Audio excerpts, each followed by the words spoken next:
Begin tonight with a group, Tinubu Shetima Connect. They have urged the Independent National Electoral Commission to disqualify the presidential candidate of the Labour Party, Peter Obi, and his running mate Ahmed Baba Dati from the 2023 presidential race over violation of the Electoral Act on campaign funding. In a statement signed by its convener, Adebanjo Moyoshore, the group says it is not only illegal to raise campaign funds from abroad through unknown sources or unidentified groups, but that there are consequences and implications for such act. The group has also vowed to begin a legal action to prevent the Labour Party from participating in the 2023 presidential election for engaging in activities that contravenes the Electoral Act. Well, the call came just a day after the national chairman of the Labour Party, Julius Abure, a lawyer, inaugurated an 11-man diaspora committee to organize fundraising activities amongst other events. However, in a swift reaction, the Obi Dati media office has described the allegations that the Labour Party's presidential candidate is in violation of the Constitution and the Electoral Act on election financing. The media office stated that Obi and his running mate are knowledgeable duo who know the law and operate within it. It stated that Obi did not go abroad to beg for money, but to sell himself and his mission to Nigerians outside the shores who are critical stakeholders in the Nigerian project. We're having the studio Rise News analyst Frank Tietie to help us discuss this issue and really get a better perspective of what the Constitution says and who is right and who is wrong here. Frank Tietie, thank you so much for being here. Let's take a look at the fact that, Section 85 of the Electoral Act is quite explicit. And even Section 222, subsection 2, 3, 4, and 5 of the Nigerian Constitution did talk about campaign financing. For you, who is a professional on such matters, do you think the Obi campaign team, through the chairman of their party, erred in any type of way to actually get financing for their campaign from outside the shores of Nigeria? Do you think that any laws are broken here? Not yet. Not yet. Section 225 of the Constitution, which you refer to, actually talks about the possibility and express prohibition of receiving funds from abroad by a political party. And it is the Electoral Act in Section 85 that extends it to the candidate, though the candidate can also be held liable or culpable by the Constitution.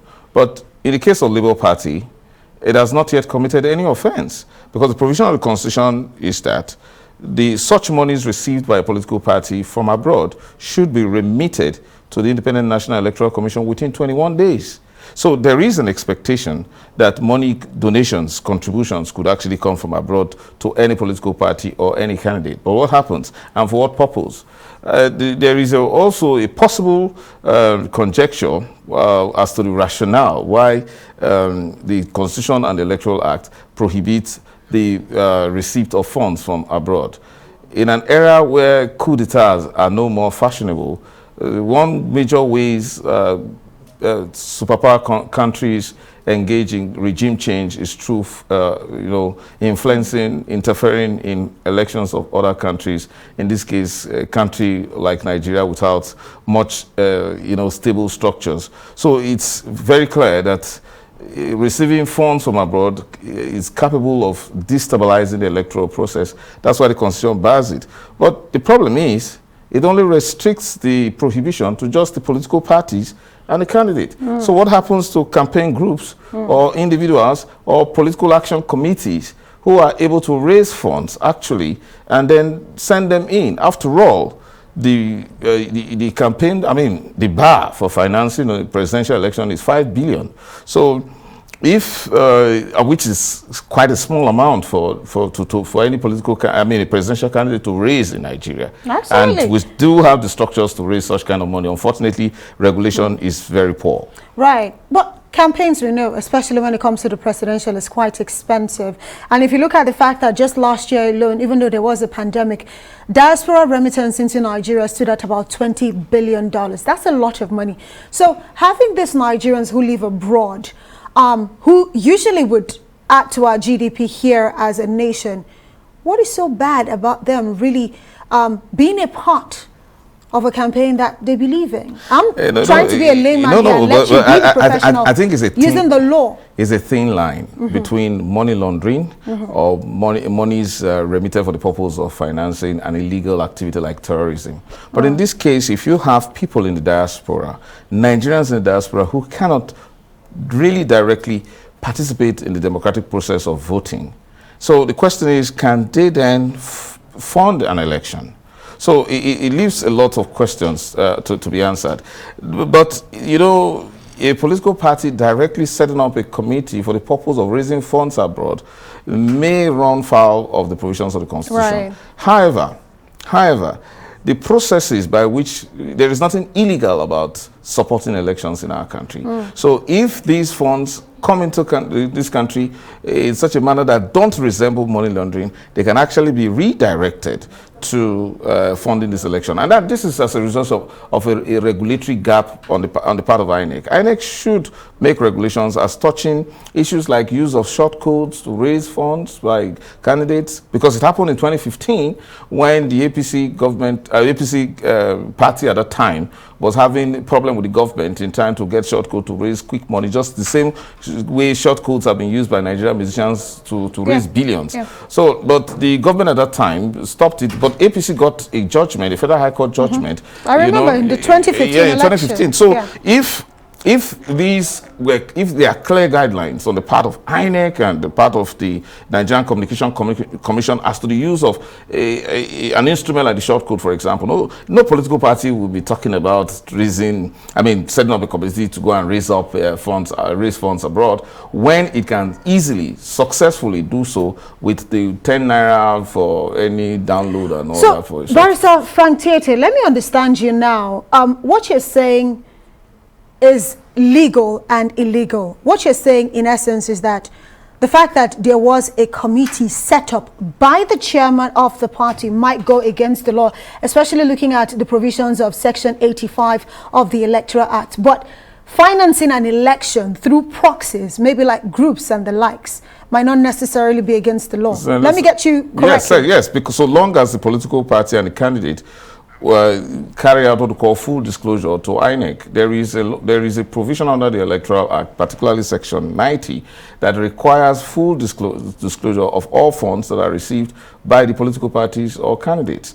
And but the chairman of the party would argue and say it's not necessarily the party members who are the ones collecting this. There was a committee that was set up.